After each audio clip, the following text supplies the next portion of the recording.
Capítulo 9. Don Juan me dio a entender que deseaba que yo me familiarizara lo más posible con la hierba del diablo. Esta posición era incongruente con su supuesto desagrado hacia la planta, pero él se explicó diciendo que era indispensable desarrollar un mejor conocimiento del poder de la hierba del diablo para entender el efecto del humito.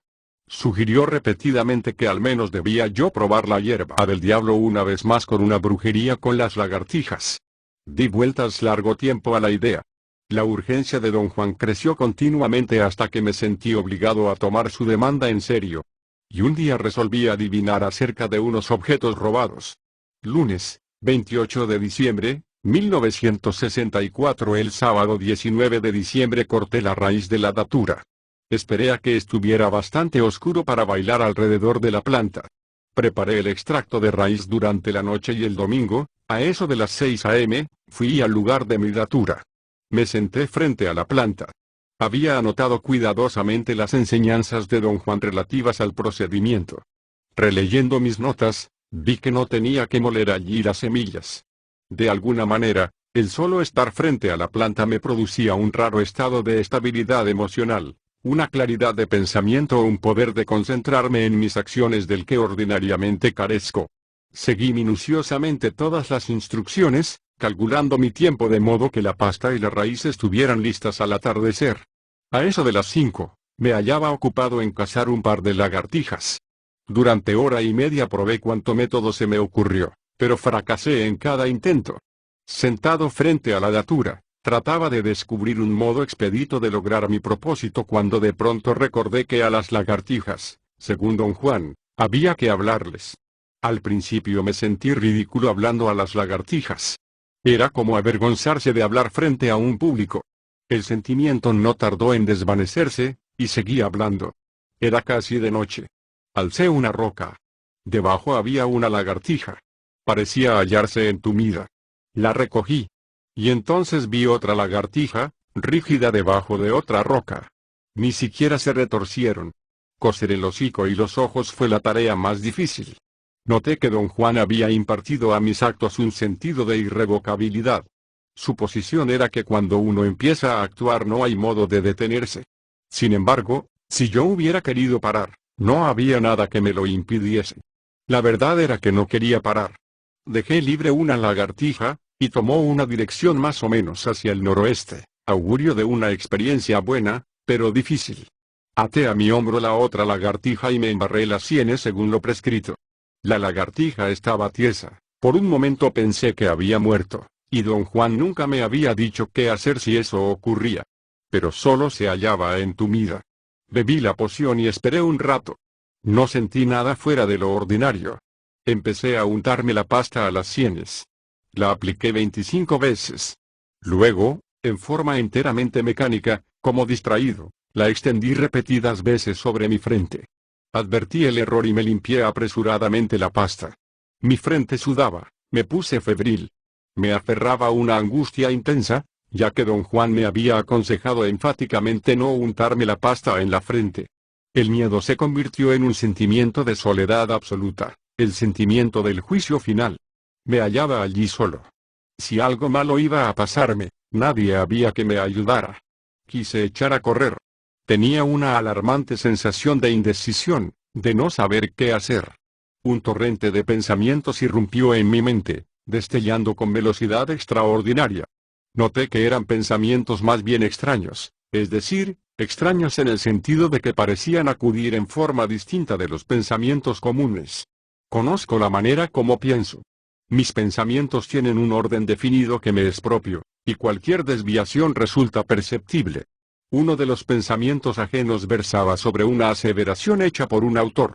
Era, recuerdo vagamente, más como una voz, o algo dicho al fondo, en alguna parte.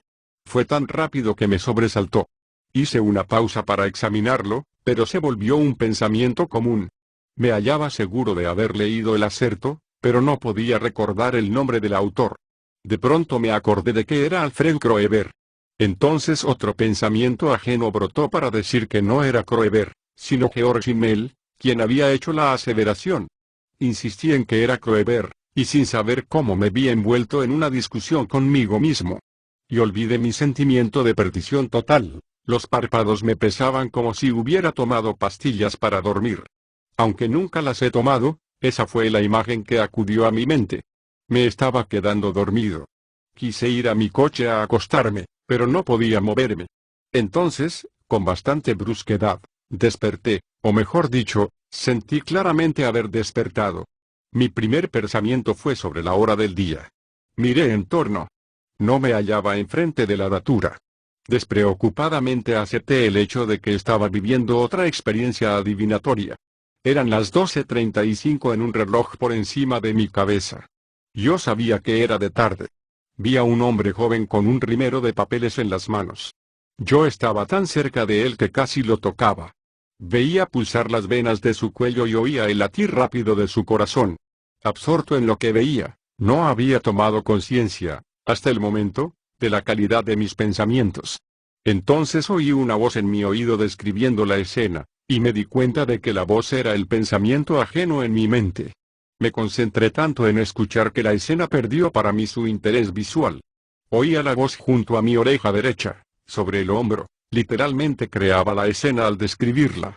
Pero obedecía mi voluntad, pues yo podía detenerla en cualquier momento y examinar a mi antojo los detalles de lo que decía. Oí y vi toda la secuencia de las acciones del joven.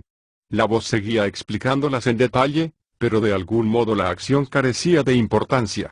Lo extraordinario era la vocecita. 3 veces durante el curso de la experiencia quise volverme para ver quién hablaba. Traté de hacer girar mi cabeza totalmente hacia la derecha, o nada más de volverme inesperadamente para ver si había alguien allí. Pero cada vez que lo hacía, se nublaba mi visión. Pensé, el motivo de que no pueda volverme es que la escena no está en el terreno de la realidad ordinaria. Y ese pensamiento era mío. Desde ese momento concentré mi atención solo en la voz. Parecía venir de mi hombro. Era perfectamente clara, aunque pequeña. No era, sin embargo, una voz de niño ni una voz en falsete, sino la voz de un hombre en miniatura. Tampoco era mi voz. Supuse que hablaba en inglés. Cada vez que me proponía atrapar a la voz, se apagaba por entero o se hacía vaga y la escena palidecía. Pensé en un símil. La voz era como la imagen creada por partículas de polvo en las pestañas, o por los vasos sanguíneos en la córnea del ojo, una forma como gusano que puede verse mientras uno no la mira directamente, pero en el momento en que tratamos de mirarla se desliza fuera del panorama con el movimiento del ojo. Me desinteresé por completo de la acción. Conforme escuchaba, la voz se hacía más compleja. Lo que yo tomaba por voz era más bien como algo que susurrara pensamientos a mi oído. Pero eso no era exacto. Algo estaba pensando por mí. Los pensamientos estaban fuera de mí mismo. Supe que era así porque podía retener al mismo tiempo mis propios pensamientos y los pensamientos del otro.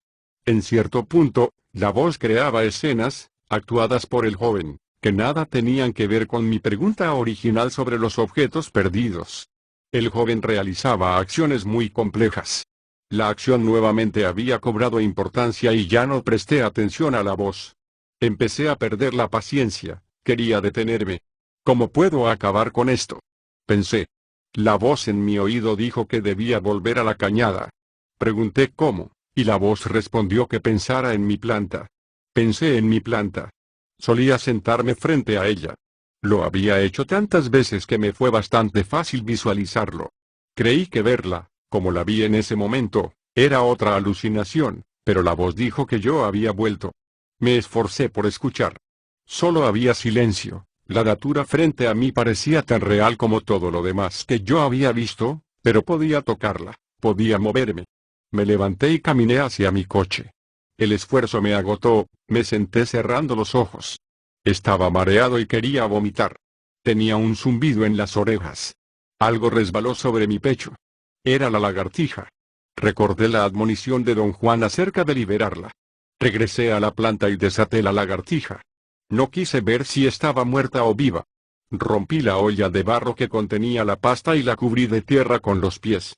Subí en mi coche y me quedé dormido. Jueves, 24 de diciembre, 1964. Hoy narré toda la experiencia a don Juan. Corno de costumbre, escuchó sin interrumpirme. Al final tuvimos el siguiente diálogo. No te fue bien porque hiciste algo muy malo. Lo sé. Fue un error estúpido, un accidente.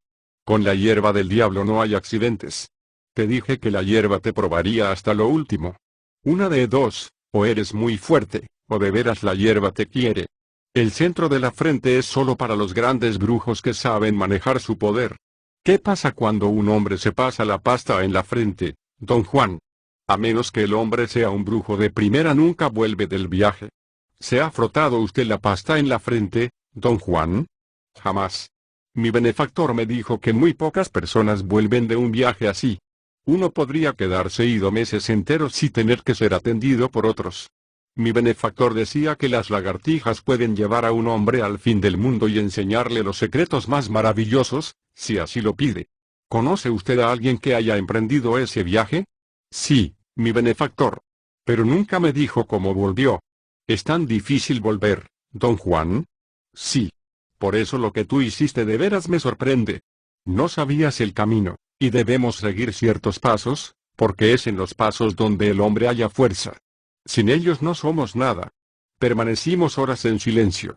Él parecía sumergido en una meditación muy profunda. Sábado, 26 de diciembre, 1964. Don Juan me preguntó si había buscado a las lagartijas. Le dije que sí, pero que no pude hallarlas. Le pregunté qué habría pasado si una de las lagartijas hubiera muerto mientras yo la sostenía. Dijo que la muerte de una lagartija era un suceso infortunado. Si la lagartija del hocico cocido hubiera muerto en cualquier momento, no habría tenido objeto proseguir con la brujería. La muerte de esa lagartija también significaría que las lagartijas en general habían retirado su amistad, y yo tendría que abandonar el aprendizaje de los secretos de la hierba del diablo durante un buen tiempo. ¿Cuánto tiempo, don Juan? Pregunté. 2 años o más. ¿Qué habría pasado si muere la otra lagartija? Si muere la segunda lagartija, estás en verdadero peligro. Te quedas solo, sin guía. Si muere antes de que empieces la brujería, puedes suspenderla, pero entonces también tienes que dejar para siempre a la hierba del diablo. Si la lagartija muere estando en tu hombro, ya empezada la brujería, tendrías que seguir adelante. Y eso es de veras la locura. ¿Por qué es la locura? Porque en tales condiciones nada tiene sentido. Estás solo, sin guía, viendo cosas aterradoras, sin sentido. ¿Qué quiere usted decir con cosas sin sentido? Cosas que vemos por nosotros mismos. Cosas que vemos cuando no tenemos rumbo. Significa también que la hierba del diablo está tratando de librarse de ti, empujándote al abismo. ¿Conoce usted a alguien que haya experimentado eso? Sí. A mí me pasó eso. Sin la sabiduría de las lagartijas, me volví loco. ¿Qué vio usted, don Juan? Un montón de pendejadas. ¿Qué otra cosa habría podido ver si no tenía rumbo? Lunes, 28 de diciembre, 1964. Me dijo usted, don Juan, que la hierba del diablo prueba a los hombres. ¿A qué se refería usted? La hierba del diablo es como una mujer, y como mujer halaga a los hombres. Les pone trampas a cada vuelta. Te puso una trampa forzándote a untarte la pasta en la frente. Y tratará de nuevo, y tú probablemente caerás. Te lo advierto. No la tomes con pasión, la hierba del diablo es solo un camino a los secretos de un hombre de conocimiento, hay otros caminos. Pero su trampa es hacerte creer que el único camino es el suyo. Yo digo que es inútil desperdiciar la vida en un solo camino, sobre todo si ese camino no tiene corazón. Pero, ¿cómo sabe usted cuándo no tiene corazón el camino, don Juan? Antes de embarcarte en cualquier camino tienes que hacer la pregunta, ¿tiene corazón este camino? Si la respuesta es no, tú mismo lo sabrás, y deberás entonces escoger otro camino. Pero, ¿cómo sé de seguro si un camino tiene corazón o no? Cualquiera puede saber eso. El problema es que nadie hace la pregunta, y cuando uno por fin se da cuenta de que ha tomado un camino sin corazón, el camino está ya a punto de matarlo. En esas circunstancias muy pocos hombres pueden pararse a considerar, y más pocos aún pueden dejar el camino. ¿Cómo debo proceder para hacer la pregunta apropiada, don Juan? Pregunta nada más. Lo que quiero decir es si hay un método indicado para que yo no me mienta a mí mismo y crea que la respuesta es sí cuando en realidad es no. ¿Por qué habrías de mentir? Tal vez porque en el momento el camino es agradable y me gusta. Esas son tonterías. Un camino sin corazón nunca es disfrutable. Hay que trabajar duro tan solo para tomarlo. En cambio, un camino con corazón es fácil, no te hace trabajar por tomarle gusto. Don Juan cambió de pronto el rumbo de la conversación y me enfrentó directamente con la idea de que me gustaba la hierba del diablo. Tuve que admitir que al menos sentía cierta inclinación hacia ella. Me preguntó cómo me sentía con respecto a su aliado, el humito, y tuve que decirle que la sola idea de tener que usarlo me asustaba hasta hacerme perder los sentidos. Te he dicho que para escoger un camino debes estar libre de miedo y de ambición. Pero el humito te ciega de miedo, y la hierba del diablo te ciega de ambición. Arguí que se necesitaba ambición para emprender cualquier camino, y que su aseveración de que había que estar libre de ambición carecía de sentido. Una persona tiene que tener ambición para poder aprender. El deseo de aprender no es ambición, dijo. El querer saber, es nuestro destino como hombres, pero convidar a la hierba del diablo es solicitar poder, y eso es ambición, porque no lo estás haciendo para saber. No dejes que la hierba del diablo te ciegue. Ya te tiene enganchado. Invita a los hombres y les da una sensación de poder, los hace sentirse capaces de hacer cosas que ningún hombre común puede. Pero esa es su trampa. Y, luego, el camino sin corazón se vuelve contra los hombres y los destruye. No se necesita gran cosa para morir, y buscar la muerte es no buscar nada.